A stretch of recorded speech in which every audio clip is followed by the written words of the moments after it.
হরে কৃষ্ণ।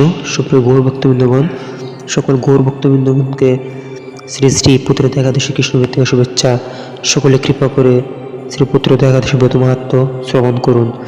যুধিষ্ঠির মহারাজ বললেন, হে কৃষ্ণ, পৌষ মাসের শুক্লপক্ষের একাদশীর নাম কি, বিধি বা কি, কোন দেবতা ওই দিন পূজিত হন এবং আপনি কার প্রতি সন্তুষ্ট হয়ে সেই ব্রত ফল প্রদান করেছিলেন, কৃপা করে আমাকে সবিস্তারে তা বলুন।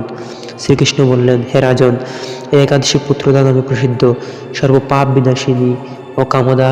এই একাদশীর অধিষ্ঠাত্র দেবতা সিদ্ধিদাতা নারায়ণ। ত্রিলোকীর মতো শ্রেষ্ঠ ব্রত নেই। এই ব্রতকারীকে নারায়ণ বিদ্যান ও যশস্বী করে তুললেন।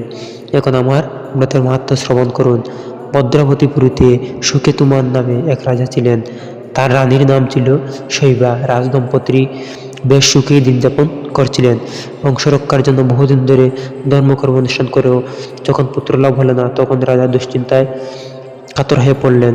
তাই সকল ঐশ্বর্যবান হয়েও পুত্রহীন রাজার মনে কোনো সুখ ছিল না। তিনি ভাবতেন, পুত্রহীনের জন্ম বৃথা ও গৃহশূন্য। পিতৃদেব মনুষ্যলোকের কাছে যে ঋণ শাস্ত্রের উল্লেখ আছে, তা পুত্র বিনা পরিশোধ হয় না।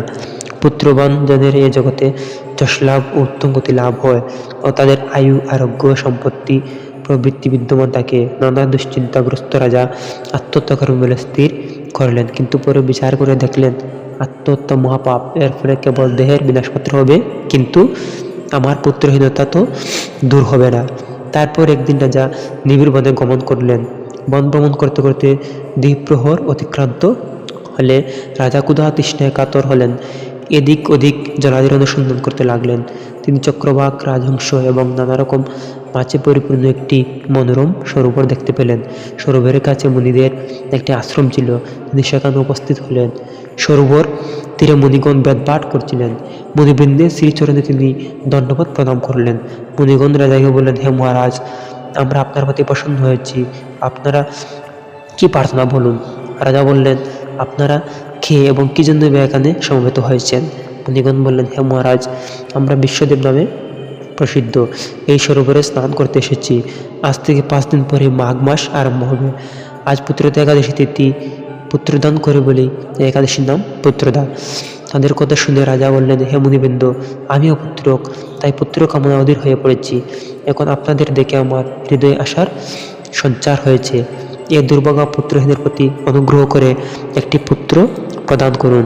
মুনিগণ বললেন, হে মহারাজ, আজ সেই পুত্রদা একাদশী তিথি, তাই আপনি এই একাদশী ব্রত পালন করুন। ভগবান শ্রীকৃষ্ণের অনুগ্রহে অবশ্যই আপনার পুত্র লাভ হবে।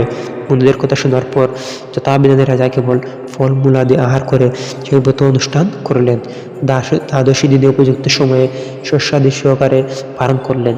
মুনিদের প্রণাম নিবেদন করে নিজ গৃহে ফিরে এলেন। ব্রতপ্রবাহে রাজার যথাসময়ে একটি তেজস্বী পুত্র, হে মহারাজ, এই ব্রত সকলেরই পালন করা কর্তব্য। মানব কল্যাণ কামনায় আপনার কাছে আমি এই ব্রত কথা বর্ণনা করলাম। নিষ্ঠা সহকারে যারা এই পুত্রদা একাদশী ব্রত পালন করবে, তারা পুত নামক নরক থেকে পরিত্রাণ লাভ করবে। এই ব্রত কথা শ্রবণ কীর্তনে অগ্নিষ্ঠম যজ্ঞের ফল পাওয়া যায়। ব্রহ্মাণ্ড পুরাণে এই মাহাত্ম্য বর্ণনা করা হয়েছে। সুপ্রিয় গুরু ভক্তগণ, এই হলো শ্রী শ্রী পুত্রদা একাদশী ব্রত মাহাত্ম্য। সকলে মনোযোগ সহকারে শ্রবণ করবেন এবং নিজে পাঠ করবেন, অন্যকে পাঠ করে শ্রবণ করাবেন। বেশি বেশি হরে কৃষ্ণ মহামন্ত্র জপ করবেন এবং শাস্ত্রগ্রন্থাদি শ্রীমদ্ ভগবদ গীতা, শ্রীমদ্ ভাগবতম, চৈতন্য চরিত্রামৃত, ভক্তি রসামৃত সিন্ধু ইত্যাদি গ্রন্থ পাঠ করবেন এবং সবাইকে অগ্রিম ইংরেজি নববর্ষের কৃষ্ণবৃত্তীয় শুভেচ্ছা। সকলের নতুন বছর ভালো কাটুক এবং কৃষ্ণ ভাবনায় হোক। হরে কৃষ্ণ কৃষ্ণ কৃষ্ণ হরে হরে, হরে রাম রাম রাম হরে হরে। পরদিন পারাদের টাইম টেম্পলেটে দেওয়া আছে, আপনারা কৃপা করে দেখে দিবেন। হরে কৃষ্ণ।